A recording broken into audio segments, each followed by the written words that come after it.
തൃഷയ്ക്കെതിരായ ദ്വയാർത്ഥ പ്രയോഗം. ഉദയനിധി സ്റ്റാലിൻ അറസ്റ്റിൽ. നടി തൃഷയ്ക്കെതിരെ അപകീർത്തികരമായ രീതിയിൽ ദ്വയാർത്ഥ പരാമർശം നടത്തിയ സംഭവത്തിൽ തമിഴ്നാട് പ്രതിപക്ഷ നേതാവ് ഉദയനിധി സ്റ്റാലിനെ പോലീസ് അറസ്റ്റ് ചെയ്തു. ചെന്നൈയിലെ വസതിയിലെത്തിയാണ് പോലീസ് ഉദയനിധിയെ കസ്റ്റഡിയിലെടുത്തത്. സംഭവത്തിൽ Thanjavur east police case register ചെയ്തു.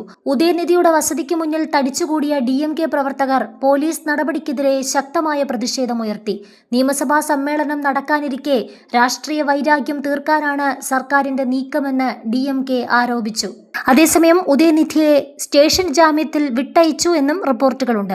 ചോദ്യം ചെയ്യൽ പൂർത്തിയായതിനു ശേഷം അദ്ദേഹത്തെ സ്റ്റേഷൻ ജാമ്യത്തിൽ വിട്ടയക്കാൻ മദ്രാസ് ഹൈക്കോടതി തമിഴ്നാട് പോലീസിന് ഉത്തരവ് നൽകിയിരുന്നു. അന്വേഷണവുമായി എപ്പോൾ ആവശ്യപ്പെട്ടാലും സഹകരിക്കണമെന്ന് കോടതി അദ്ദേഹത്തോട് നിർദ്ദേശം നൽകിയിട്ടുണ്ട്. തിങ്കളാഴ്ച തഞ്ചാവൂരിൽ കാവേരി വിഷയവുമായി ബന്ധപ്പെട്ട് നടന്ന പ്രതിഷേധ യോഗത്തിനിടയിലാണ് കേസിനാസ്പദമായ സംഭവം. യോഗത്തിനിടയിൽ ആൾക്കൂട്ടത്തിൽ നിന്ന് തൃഷ എന്ന് വിളിച്ചപ്പോൾ ഉദയനിധി അശ്ലീലവും ദ്വയാർത്ഥവുമായ രീതിയിൽ മറുപടി നൽകിയെന്നാണ് പരാതി. സ്ത്രീകളുടെ അന്തസ്സിനെ അപമാനിക്കൽ, അസഭ്യമായ വാക്കുകൾ ഉപയോഗിക്കൽ, കലാപത്തിന് പ്രേരിപ്പിക്കൽ, ക്രിമിനൽ ഭീഷണിപ്പെടുത്തൽ തുടങ്ങി 9ഓളം വകുപ്പുകൾ പ്രകാരമാണ് പോലീസ് അദ്ദേഹത്തിനെതിരെ കേസെടുത്തിരിക്കുന്നത്.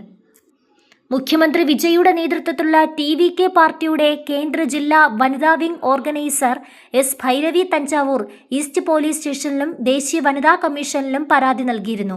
സമൂഹ മാധ്യമങ്ങളിൽ വീഡിയോ പ്രചരിപ്പിച്ച് സ്ത്രീകളിൽ മാനസിക ബുദ്ധിമുട്ടുണ്ടാക്കിയെന്നും പരാതിയിൽ ആരോപിക്കുന്നു.